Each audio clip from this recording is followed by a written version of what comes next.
বিসমিল্লাহিররহমানিররহিম। আসসালামু আলাইকুম। পল্লবী মহিলা ডিগ্রি কলেজে আয়োজিত অনলাইন ক্লাসে honours second year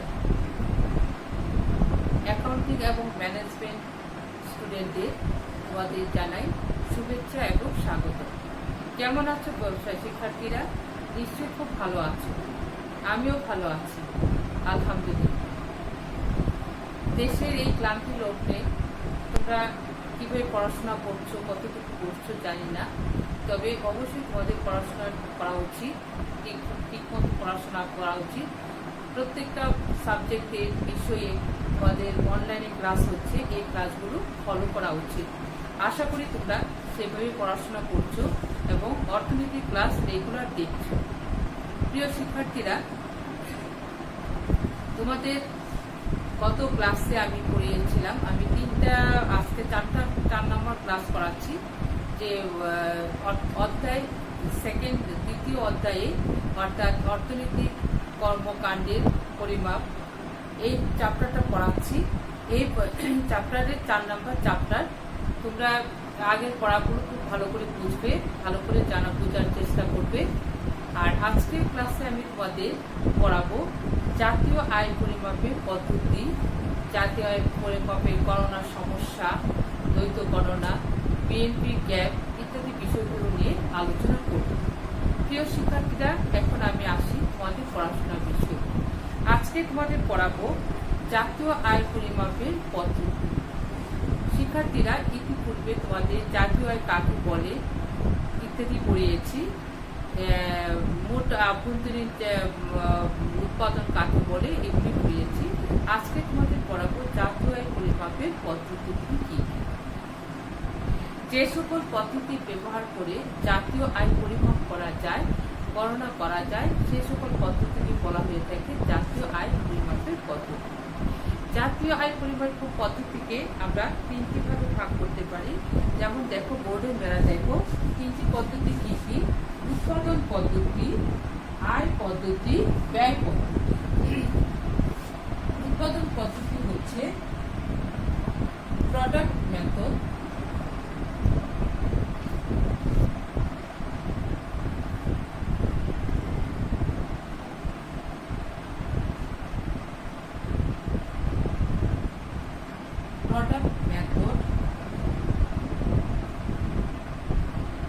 income method,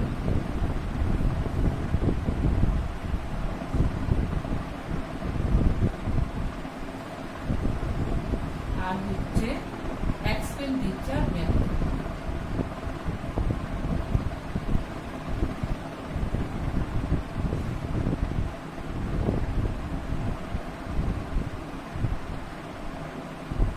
তাহলে জাতীয় আয় পরিমাপের পদ্ধতি হচ্ছে 3। একটা হচ্ছে উৎপাদন পদ্ধতি বা প্রোডাক্ট মেথড, আরেকটা হচ্ছে আয় পদ্ধতি ইনকাম মেথড, আর ব্যয় পদ্ধতি এক্সপেন্ডিচার মেথড। এখন এগুলি নিয়ে আলাদা আলাদাভাবে আলোচনা করব। শিক্ষার্থী বন্ধুরা, তোমরা একটু মনোযোগ দিয়ে শোনো যে উৎপাদন পদ্ধতিতে জাতীয় আয় কিভাবে পরিমাপ করা হয়ে থাকে। যা উৎপাদন পদ্ধতিতে জাতীয় আয় পরিমাপ করার আগে আমাদের জানতে হবে উৎপাদন পদ্ধতি বা জাতীয় আয় উৎপাদন পদ্ধতি জাতীয় আয় কাকে বলে। আমরা জানি একটি দেশে একটি নির্দিষ্ট সময়ে, সাধারণত 1 বছরে, সেই দেশের উৎপাদিত পণ্য সামগ্রী এবং যা সেবার আর্থিক মূল্যের সমষ্টিকে বলা হয়ে থাকে উৎপাদন পদ্ধতিতে জাতীয় আয় পদ্ধতি। এই পদ্ধতিতে জাতীয় আয় পরিমাপ করা যেতে পারে উৎপাদন পদ্ধতিতে। তাই এই পদ্ধতি আমরা একটা উদাহরণ দিয়ে বলতে পারি কিংবা সূত্র দিয়ে বলতে পারি। যেমন, কোনো দেশে n সংখ্যক উৎপাদন ক্ষেত্রে উৎপাদিত পণ্য যথাক্রমে হচ্ছে x1, x2, xn এবং ইহাদের শিক্ষার্থী বন্ধুরা একটু মনোযোগ দিয়ে শোনো যে উৎপাদন পদ্ধতিতে কোনো দেশে n সংখ্যক উৎপাদন ক্ষেত্রে n সংখ্যক অর্থাৎ x1, x2, xn এবং তাদের বাজার দাম যথাক্রমে হচ্ছে P1, P2, P3,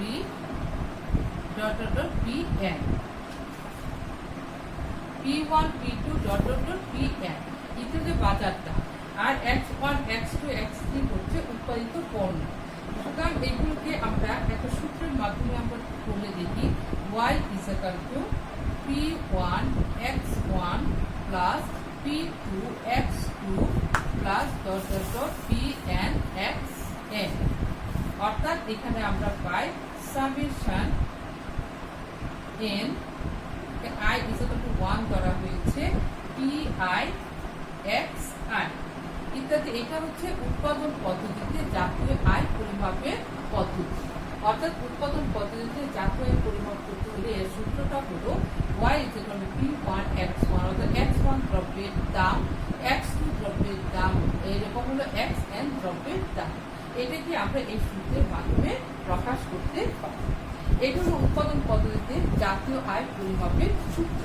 তারা এই উৎপাদন পদ্ধতিতে জাতীয় আয় পরিমাপের কিছু সতর্কতা অবলম্বন করতে হয়। সতর্কতাগুলো কি কি দেখো, যে এই পদ্ধতিতে জাতীয় আয় হিসাবের সময় শুধুমাত্র চূড়ান্ত দ্রব্য এবং সেবা কর্মের আর্থিক মূল্য গণনা করতে হয়। চূড়ান্ত দ্রব্য, শুধুমাত্র চূড়ান্ত দ্রব্য এবং সেবা কর্মের আর্থিক মূল্য গণনা করতে হবে। আর দ্বিতীয় হচ্ছে যে সকল দ্রব্যের ও সেবা কর্মের বিনিময় মূল্য নেই সেগুলো জাতীয় আয় হিসাবে ধরা হয় না। 3 নম্বর হলো জিএনপি থেকে মূলধন দ্রব্যের ক্ষয়ক্ষতিজনিত ব্যয় সিসিএ বাদ দিতে হবে। সিসিএ হচ্ছে এই উৎপাদন পদ্ধতিতে 2 নম্বর হচ্ছে সতর্কতাগুলির মধ্যে আছে। অর্থাৎ জিএনপি থেকে মূলধনজনিত দ্রব্য, ক্ষয়ক্ষতিজনিত দ্রব্য অর্থাৎ সিসিএ পরিমাণ বাদ দিতে হবে। অর্থাৎ সিসিএ হচ্ছে কনজাম্পশন, ক্যাপিটাল কনজাম্পশন অ্যালাউন্স। আর হলো এই পদ্ধতি পরিমাপের সময় কি করতে হবে, দ্রব্যের বাজার মূল্য থেকে পরোক্ষ কর, ইনডাইরেক্ট ট্যাক্স বাদ দিতে হবে। শিক্ষার্থী বন্ধুরা দেখো যে উৎপাদন পদ্ধতিতে জাতীয় আয় পরিমাপ করার সময় কতগুলি সতর্কতা অবলম্বন করতে হবে। সতর্কতাগুলি আমি তোমাদের বলছি। আবার দেখো 5 নম্বর হচ্ছে এই পদ্ধতিতে জাতীয় আয় পরিমাপ করতে হলে গণনার সময় কি করতে হবে, যে বিদেশ হতে অর্জিত অর্থ জাতীয় আয়ের সাথে যোগ হবে এবং বিদেশিদের প্রদত্ত অর্থ জাতীয় আয় হিসাব হতে বাদ যাবে। তাহলে বিদেশে যারা অবস্থান করে তাদের আয়টা জাতীয় আয়ে যোগ করতে হবে, আর বিদেশিরা যারা বাংলাদেশে কাজ করে, দেশের মধ্যে কাজ করে, তাদের আয়টা বাদ আমাদের জাতীয় আয় হিসাব থেকে বাদ দিতে হবে। আরেকটা হচ্ছে যে মুদ্রাস্ফীতির সময় দ্রব্যের দাম বৃদ্ধি পায়, আবার মুদ্রা সংকোচনের সময় দ্রব্যের দাম হ্রাস পায়। এইগুলো এই মুদ্রাস্ফীতির সময় দ্রব্যের দাম বৃদ্ধি পায় তখন যে মুনাফা সৃষ্টি হয় সেই মুনাফাটা এবং লোকসান যা হয় সেগুলো জাতীয় আয়ের অন্তর্ভুক্ত করা যাবে না। আবার অবৈধ পণ্যের দাম জাতীয় আয়ের অন্তর্ভুক্ত হবে না, কিন্তু বৈধ যেগুলো বৈধ দ্রব্য সেগুলো জাতীয় আয়ের হিসাবে অন্তর্ভুক্ত হবে। প্রিয় শিক্ষার্থীরা, এতক্ষণ আমরা পড়লাম উৎপাদন পদ্ধতিতে জাতীয় আয় পরিমাপের পদ্ধতিগুলো এবং এর সতর্কতা কি কি অবলম্বন করতে হবে সেগুলো। একটা শিক্ষার্থী বন্ধুরা দেখো, এখন আয় পদ্ধতির মাধ্যমে জাতীয় আয় কিভাবে পরিমাপ করা যায়। আয় পদ্ধতির মাধ্যমে জাতীয় আয় পরিমাপ কাকে বলে সেটা আমি বলি, যে একটি নির্দিষ্ট সময়ে একটি দেশে উৎপাদন কার্যে নিয়োজিত উপকরণ সমূহের অর্জিত আয় সমষ্টিকে বলা হয়ে থাকে আয় পদ্ধতিতে জাতীয় আয় পরিমাপ। অর্থাৎ উৎপাদন কাজে যে উপকরণগুলো প্রয়োজন হয়, যেমন ভূমি, শ্রম, মূলধন, সংগঠন, এইগুলো হচ্ছে পারিশ্রমিক, এই পারিশ্রমিকগুলির সমষ্টিকে বলা হয়ে থাকে কি বলা হয়ে থাকে, যে আয় পদ্ধতিতে জাতীয় আয় পরিমাপ। শিক্ষার্থী বন্ধুরা এখন দেখো যে আয় পদ্ধতিতে জাতীয় আয় পরিমাপের সূত্রটা কি দেখো, y is equal to r plus w plus i plus y। তাহলে এখানে হচ্ছে কি হচ্ছে, যেখানে দেখো যেখানে y is equal to জাতীয় আয়, r is equal to rent মানে খাজনা, w হলো মজুরি, আয় হলো সুদের হার, আর পাই মানে মুনাফা। পদ্ধতির মাধ্যমে জাতীয় আয় পরিমাপের সূত্র হচ্ছে y = r + w + i + পাই। এখন শিক্ষার্থী বন্ধুরা দেখো, এই পদ্ধতিতে জাতীয় আয় পরিমাপ করতে গেলে কিছু সতর্কতা অবলম্বন করতে হয়। সতর্কতাগুলো কি কি দেখো, যে হস্তান্তর পাওনা কি, যেমন বয়স্ক ভাতা, পেনশন ভাতা, তারপরে হলো বেকার ভাতা, দুস্থ ভাতা ইত্যাদি জাতীয় আয় হিসাব থেকে বাদ দিতে হবে। আয় পদ্ধতির মাধ্যমে জাতীয় আয় পরিমাপ করতে গেলে এই জিনিসগুলো সতর্কতা অবলম্বন করতে হবে। এরপরে হচ্ছে হস্তান্তর পাওনা গেল, এরপরে হচ্ছে যে যৌথ মূলধনী কারবারে মুনাফার যে অংশ অবন্ধিত থাকে, যেগুলো বর্ধিত হয় না, তা জাতীয় আয় হিসাব থেকে বাদ দিতে হবে। আবার যে সকল সেবামূলক কাজ যা এর কোনো আর্থিক কোনো মূল্য নেই, যেমন বাড়ির রান্না কাজে নিয়োজিত যারা কাজ করে কাজের মানুষদের, সেইগুলো তাদের আয়গুলো জাতীয় আয়ের অন্তর্ভুক্ত করা যাবে না। তারপরে হচ্ছে সরকার অনুৎপাদনশীল কাজের জন্য, যেমন যুদ্ধের জন্য যে ঋণ গ্রহণ করে থাকে, সেইগুলো যে প্রদত্ত সুদ, সেই ঋণের জন্য যে প্রদত্ত সুদ দিতে হয়, সেই সুদগুলো জাতীয় আয়ের হিসাবের মধ্যে ধরা যাবে না। আবার দেখা যাচ্ছে যে আন্তর্জাতিক বাণিজ্যের নিট রপ্তানি, অর্থাৎ x - m, x মানে এক্সপোর্ট, m মানে ইম্পোর্ট, এগুলো জাতীয় আয় হিসাব থেকে হিসাবে যোগ করতে হবে, এগুলো জাতীয় হিসাবে যোগ করতে হবে। আবার দেখো, অবৈধভাবে উৎপাদিত আয়, যেমন ঘুষ, দুর্নীতি, চাঁদাবাজ জাতীয় আয় গণনা থেকে বাদ দিতে হবে। শিক্ষার্থী বন্ধুরা, আমরা এতক্ষণ কি করলাম, আয় পদ্ধতির মাধ্যমে কিভাবে জাতীয় আয় পরিমাপ করা যায় সেগুলো বললাম, সূত্র বললাম, এবং এখানে যে সতর্কতা অবলম্বন করতে হবে সেইগুলো বললাম। এখন শিক্ষার্থী বন্ধুরা, ব্যয় পদ্ধতির মাধ্যমে কিভাবে জাতীয় আয় পরিমাপ করা যায় সেটা দেখি। ব্যয় পদ্ধতির মাধ্যমে সাথে জাতীয় আয় পরিমাপ পদ্ধতি কাকে বলে, একটি দেশে নির্দিষ্ট সময়ে, সাধারণত 1 বছরে একটি দেশে যে পরিমাণ ব্যয় হয়, সেসব দ্রব্য সেবা উৎপাদনের যে ব্যয় হয়, তাদের সমষ্টিকে বলা হয়ে থাকে সেই দেশের ব্যয় পদ্ধতির মাধ্যমে জাতীয় আয় পরিমাপ। অর্থাৎ এখানে দেখো, জাতীয় আয় পরিমাপ করতে গেলে পরিবারগুলো সাধারণত এই পদ্ধতিতে জাতীয় আয় পরিবারগুলো সাধারণত 2 ধরনের ব্যয় করে থাকে। অর্থাৎ সেই ব্যয় পদ্ধতির মাধ্যমে জাতীয় আয় পরিমাপ করতে গিয়ে আমরা দেখি যে আমাদের দেশে যে পরিবারগুলো আছে, তারা কি করে 2 ধরনের ব্যয় করে থাকে। 2 ধরনের ব্যয় কি, যেমন ভোগ ব্যয় এবং বিনিয়োগ ব্যয়। ভোগ ব্যয় এবং বিনিয়োগ ব্যয়, অর্থাৎ তাহলে আমরা ব্যয় পদ্ধতির সূত্রটা কি হচ্ছে, y = c + r। c হচ্ছে ভোগ ব্যয় আর আই হচ্ছে বিনিয়োগ ব্যয়। ঠিক আছে। এখন এর সাথে যদি সরকারি ব্যয়টা আমরা যোগ করি, তাহলে গভর্নমেন্ট এক্সপেন্ডিচার, তখন সেটা আমাদের আসবে, সূত্রটা হবে c + i + g। এখানে জিটা হলো কি, সরকারি ব্যয়। এরপরে যদি আন্তর্জাতিক বাণিজ্যের নিট রপ্তানি এখানে যুক্ত করা হয়, অর্থাৎ নিট রপ্তানি কোনটা, x - m, এটা যদি যুক্ত করা হয়, তাহলে জাতীয় এক সূত্র হবে y = c + i + g + x - m। এটা যদি যোগ হয়, তাহলে সেই ক্ষেত্রে জাতীয় আয় হবে এই c + i + g + x - m, যেখানে x হলো কি, রপ্তানি, আর m হলো আমদানি। তাহলে প্রিয় শিক্ষার্থীবৃন্দ, তোমরা কি দেখতে পাচ্ছ যে ব্যয় পদ্ধতির মাধ্যমে জাতীয় আয় পরিমাপ করতে গেলে আমরা দেখতে পাচ্ছি যে পরিবারগুলো যখন ব্যয় করে, তখন হয় ভোগ ব্যয় এবং বিনিয়োগ ব্যয় সমষ্টি হচ্ছে জাতীয় আয়। এর মধ্যে যদি সরকারি ব্যয়টা যোগ করা হয়, তাহলে সে জাতীয় আয়ের সূত্র হবে c + i + g। এখানে g হচ্ছে সরকারি ব্যয়। এখন এখানে যে আন্তর্জাতিক বাণিজ্যে নিট রপ্তানি যুক্ত হয়, তাহলে কি হবে? সেখানে সূত্রটা হবে y = c + i + g + x - n। তাহলে প্রিয় শিক্ষার্থীরা, আমরা কি করলাম এতক্ষণ? ব্যয় পদ্ধতির মাধ্যমে জাতীয় আয় পরিমাপের পদ্ধতিগুলি আমরা করলাম। এখন এই ব্যাপারে এখানে আমরা দেখতে পাচ্ছি জাতীয় আয় ব্যয় পদ্ধতির মাধ্যমে জাতীয় আয় পরিমাপের পদ্ধতি যদি আমরা করি, তো সেখানে কিছু সতর্কতা অবলম্বন করতে হবে।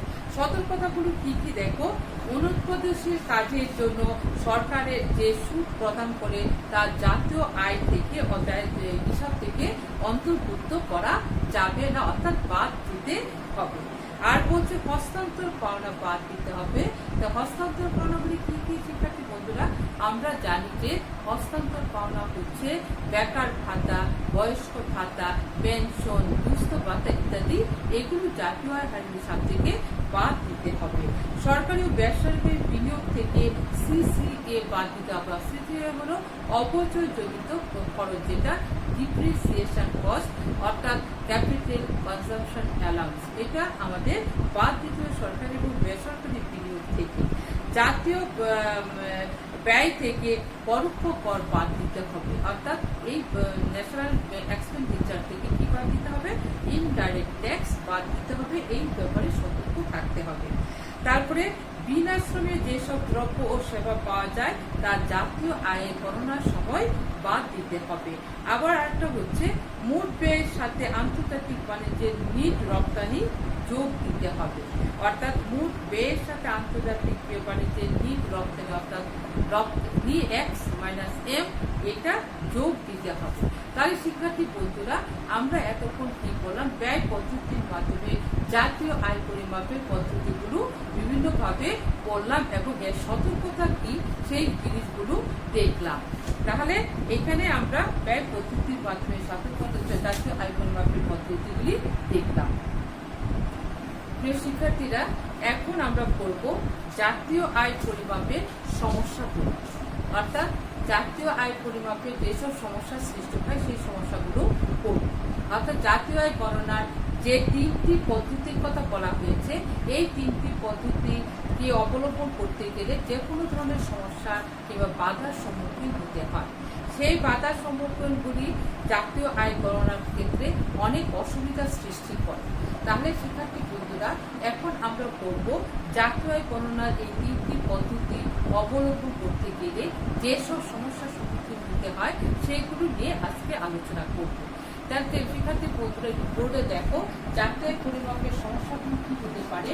দেখো, এক নম্বর দ্বৈত গণনার সমস্যা, 2 নম্বর হলো সঠিক এবং নির্ভরযোগ্য তথ্যের অভাব, 3 অবিকৃত দ্রব্য সামগ্রীর মূল্য নির্ধারণ, 4 ক্ষয়ক্ষতিজনিত ব্যয় নির্ধারণের সমস্যা, 5 মূল্যস্তরের ওঠানামা, 6 আন্তর্জাতিক বাণিজ্য, 7 পরোক্ষ কর, 8 হলো কর ফাঁকি প্রবণতা, অর্থাৎ এখানে কর ফাঁকির প্রবণতা, 9 হস্তান্তর আয়, 10 হলো দ্রব্যের আকারে মজুরি এবং বেতন, এবং 11 লেনদেনের ক্ষেত্রে বিনিময় প্রথা। শিক্ষার্থী বন্ধুরা, এখন আমরা একটুখানি আলোচনা করি, এগুলো নিয়ে একটু আলোচনা করি, দেখি কি হয়। যে প্রথম হলো দ্বৈত গণনার সমস্যা। দ্বৈত গণনা মানে দুইবার গণনা। জাতীয় আয় পরিমাপের ক্ষেত্রে এই দ্বৈত গণনার সমস্যা একটা বিরাট সমস্যা, কারণ একবার গণনা করা হলে আর দ্বিতীয়বার আবার গণনা করতে গেলে অনেক সমস্যার সৃষ্টির সম্মুখীন হতে হয়। অর্থাৎ অনেক সময় জাতীয় গণনার সময় একই জিনিসের বাজার দাম একাধিকবার গণনার অন্তর্ভুক্ত হয়, ফলে গণনাকৃত জাতীয় আয় প্রকৃত জাতীয় আয় থেকে বেশি হয়ে থাকে। এরপরে দেখো সঠিক এবং নির্ভরযোগ্য তথ্যের অভাব। প্রিয় শিক্ষার্থীরা, দেখো যে জাতীয় আয় গণনা করতে গিয়ে দেখা যায় যে যারা তথ্য সংগ্রহকারী আছে তারা সংগ্রহ করতে বাড়ি বাড়ি যায়, তাদেরকে পরিবারগুলো তাদেরকে সহজে সঠিক তথ্য দেয় না। যখন তারা সঠিক তথ্য পায় না, তখন জাতীয় আয় গণনার সময় উল্টাপাল্টা হয়ে যায়, তাদের জাতীয় গণনার একটা সঠিক চিত্র পাওয়া যায় না। এরপরে দেখা যায় যে কি আছে যে অবিকৃত দ্রব্য সামগ্রীর মূল্য নির্ধারণ। অবিকৃত দ্রব্য সামগ্রী মনে করো যে 1 বছরের দ্রব্য সামগ্রী যেগুলি বিক্রি হয় না, অবিকৃত থেকে যায়, সেই দ্রব্য সামগ্রী যখন পরবর্তী বছরে বিক্রির জন্য বাজারে নেওয়া হয় তখন সেটা মূল্য নির্ধারণ করা একটা বিরাট কঠিন ব্যাপার হয়ে যায়। কারণ এই অবিকৃত দ্রব্যগুলো পূর্বের বছরে কি দামে কতটুকু খরচ হয়েছিল, কি মূল্য নির্ধারণ করা হবে, সেই নিয়ে একটা বিরাট সমস্যা দেখা যায়, যা জাতীয় আয় পরিমাপের ক্ষেত্রে অসুবিধার সম্মুখীন হতে হয়। এরপরে দেখো যে ক্ষয়ক্ষতিজনিত ব্যয় নির্ধারণের সমস্যা। ক্ষয়ক্ষতিজনিত ব্যয়টা হচ্ছে ডিপ্রিসিয়েশন কস্ট অথবা সিসিএ।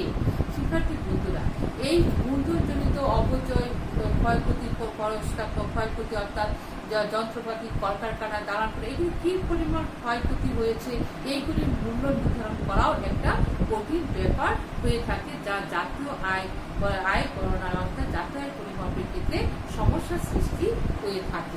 এরপরে দেখো মূল্যস্তরের ওঠানামা, অর্থাৎ এখানে মূল্যস্তরের প্রচুর পরিমাণ ওঠানামা হয়, ঠিক থাকে না, মূল্যস্তর সবসময় একরকম থাকে না, কখনো বেশি কখনো কম থাকে। তো বেশিরভাগ ক্ষেত্রে দ্রব্যমূল্য বেশি বৃদ্ধি পেয়ে থাকে। এই ওঠানামার জন্য, মূল্যস্তর ওঠানামার জন্য এই সঠিকভাবে জাতীয় আয় হিসাব করা প্রকরণের মধ্যে একটা সমস্যার সৃষ্টি হয়ে থাকে। এরপরে হচ্ছে যে আন্তর্জাতিক বাণিজ্য। আন্তর্জাতিক বাণিজ্যের ক্ষেত্রে একটা সমস্যা হয় যে আন্তর্জাতিক বাণিজ্যে যারা বিদেশিদের আয়টা, দেশে যারা প্রবাসী যারা ওদের আয়টা জাতীয় অন্তর্ভুক্ত হয়, আর প্রবাসীদের বিদেশিদের আয় জাতীয় কিন্তু বাদ দিতে হয়। কিন্তু সঠিক তথ্যের অভাবে কিংবা তাদের বিদেশিরা যারা প্রবাসে থাকে তাদের সঠিক আয়টা পাওয়া না গেলে, তাদের আয়ের সমস্যা থাকলে, অর্থাৎ তারা সঠিক তথ্যটি না দিলে জাতীয় আয়ের সমস্যা দেখা দিয়ে থাকে। এরপরে দেখো পরোক্ষ কর।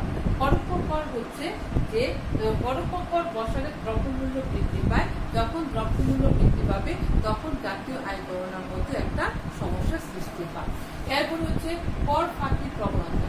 দেখা যায় যে বেশিরভাগ মানুষ তাদের সম্পত্তির পুরা হিসাব দেয় না, অর্থাৎ তথ্য গোপন রাখে, অর্থাৎ তাদের বেশি ট্যাক্স দিতে হবে বলে তাদের তথ্য গোপন রাখে, যা জাতীয় আয় গণনার সমস্যা সৃষ্টি হয়। এরপরে হচ্ছে হস্তান্তর আয়। হস্তান্তর আয়টা হচ্ছে যেগুলো উৎপাদনশীল কাজ ছাড়াই এগুলো পেয়ে থাকে মানুষ, কেউ বেকার ভাতা পেয়ে থাকে, কেউ পেনশন পেয়ে থাকে, এগুলি উৎপাদনের প্রয়োজন হয় না, যে কারণে এইগুলো পরিমাপ করাও একটা কঠিন ব্যাপার হয়ে থাকে। এরপরে হচ্ছে দ্রব্যের আকারে মজুরি এবং বেতন। দ্রব্যের আকারে মজুরি মানে অনেক সময় দেখা যায় যে শ্রমিকদের দেওয়া হয়ে থাকে, যে কারণে এই দ্রব্যের মূল্য নির্ধারণ করাও একটা কঠিন ব্যাপার হয়ে যায়। এরপরে যে লেনদেনের ক্ষেত্রে বিনিময় প্রথা, এই বিনিময় প্রথাটাও একটা রয়েছে লেনদেনের ক্ষেত্রে, অর্থাৎ দ্রব্য বিনিময় প্রথার একটা প্রথা ছিল অনেক আগে, যেটা লেনদেনের ক্ষেত্রে একটা প্রতিবন্ধকতা সৃষ্টি করত, এবং এটা সঠিক তথ্য কিংবা এটা সঠিক মূল্য নির্ধারণ করা যায় না বলে জাতীয় আয় পরিমাপের ক্ষেত্রে একটা বিরাট সমস্যা দেখা দেয়। সুতরাং শিক্ষার্থী বন্ধুরা, আমরা এতক্ষণ দেখলাম জাতীয় আয়ের সমস্যাগুলি কি কি সৃষ্টি হতে পারে। এখন বন্ধুরা, যে জাতীয় আয় পরিমাপের পয়েন্টগুলি যেগুলি দেখলাম, এইগুলি তোমরা খুব ভালো করে বাসায় পড়বে এবং বই করে দেখবে, এই পয়েন্টগুলি বোঝার চেষ্টা করবে। প্রিয় শিক্ষার্থীরা, এখন আমরা পড়ব দ্বৈত গণনার সমস্যা। কিছুক্ষণ আগে দ্বৈত গণনা পড়িয়েছিলাম সমস্যা, কিন্তু এটি একটু ডিটেলস আলোচনা করতে হবে, কেননা জাতীয় আয় পরিমাপের একটি বিরাট সমস্যা হয়েছে দ্বৈত গণনার সমস্যা।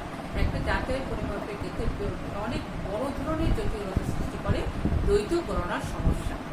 শিক্ষার্থী বন্ধুরা, এখন দেখো যে দ্বৈত মানে আমরা জানি দুইবার, আর গণনা মানে দ্বৈত গণনা হচ্ছে যে দুইবার গণনা করা, একই দ্রব্যের দুইবার গণনা করা হয়ে থাকে। অর্থাৎ এখানে দেখা যাচ্ছে যে জাতীয় আয় গণনার সময় একই দ্রব্য দুইবার কিংবা তার চেয়ে বেশি সংখ্যক পাঠ গণনার অন্তর্ভুক্ত করা হলে যে হিসাবগত জাতীয় আয় পাওয়া যায় তা প্রকৃত জাতীয় আয়ের চেয়ে অনেক বেশি হয়ে থাকে।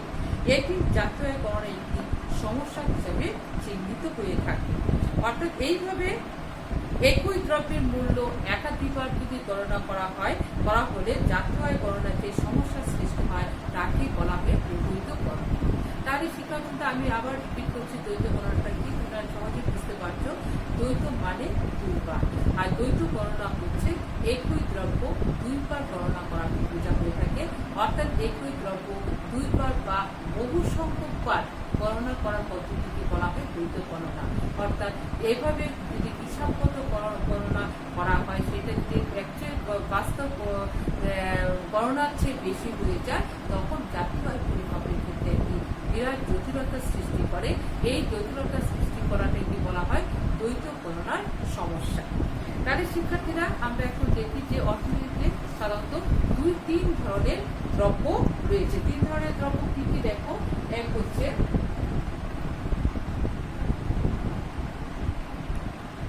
প্রাথমিক দ্রব্য,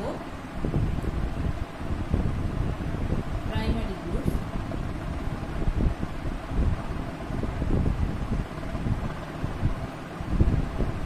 তারপরে হচ্ছে মাধ্যমিক দ্রব্য,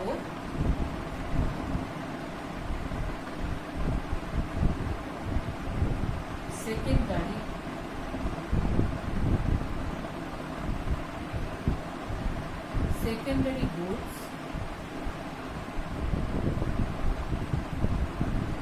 তারপরে চূড়ান্ত দ্রব্য, তারপরে ফাইনাল।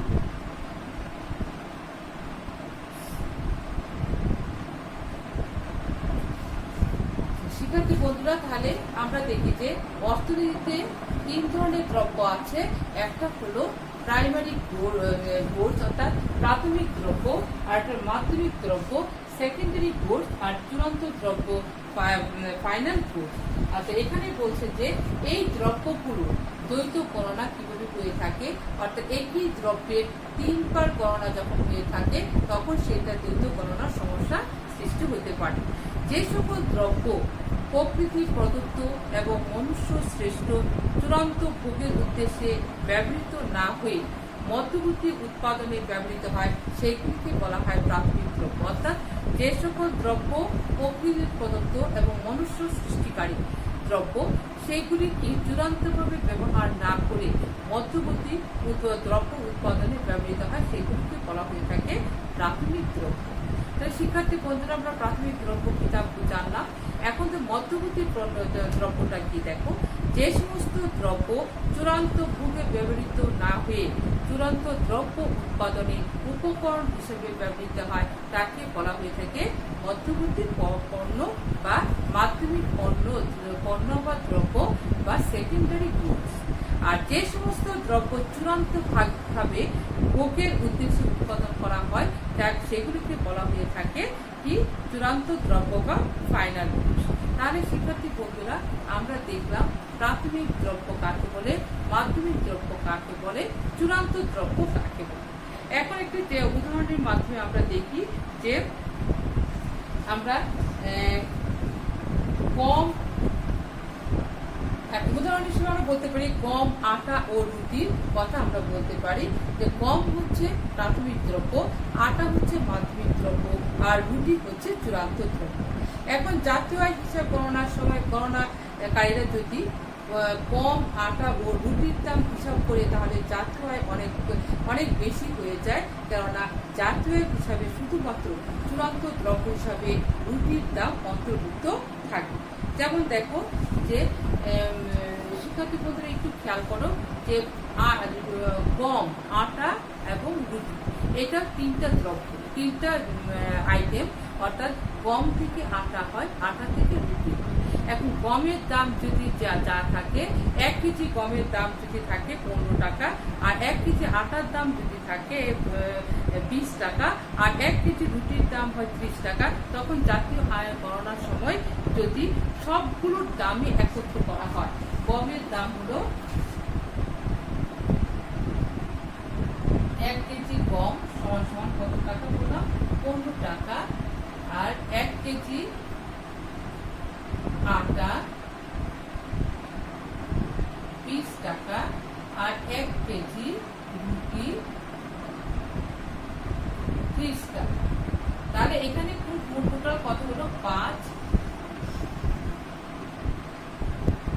65 টাকা।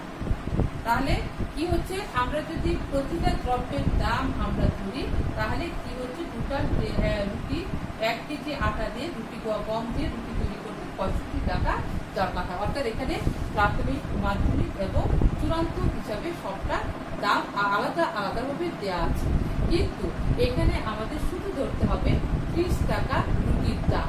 এইটা আমাদের বলতে হবে, কারণ গম, আটা এবং রুটি, এই রুটির মধ্যে এই 30 টাকার মধ্যে গম এবং আটার দাম অন্তর্ভুক্ত করা আছে।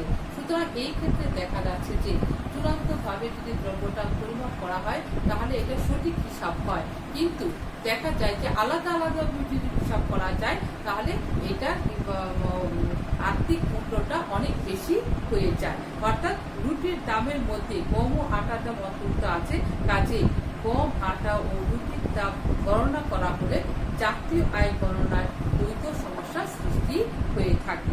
শিক্ষার্থী বন্ধুরা, তাহলে আমরা দ্বৈত গণনার সমস্যা কি, কিভাবে এর সমস্যার সৃষ্টি হয় এবং উদাহরণের সাহায্যে আমরা তা দেখলাম। শিক্ষার্থী বন্ধুরা, এতক্ষণ আমরা যা পড়িয়েছি সেগুলো একটু বাসায় মনোযোগ দিয়ে পড়বে এবং বোঝার চেষ্টা করবে। এগুলি খুবই সহজ আছে, তারপরে তোমাদের পড়িয়ে দিলাম। এগুলি রেগুলার ক্লাসে বাসায় পড়বে এবং চর্চা করবে। শিক্ষার্থী বন্ধুরা, এই চ্যাপ্টারটা মোটামুটি শেষ হয়ে আসছে, আরেকটা ক্লাস হলে হতেও পারে, কিন্তু এই চ্যাপ্টারের প্রত্যেকটা জিনিসই খুবই ইম্পর্টেন্ট। ন্যাশনাল ইনকামটা খুবই ইম্পর্টেন্ট। এখানে আমরা মোট জাতীয় উৎপাদন,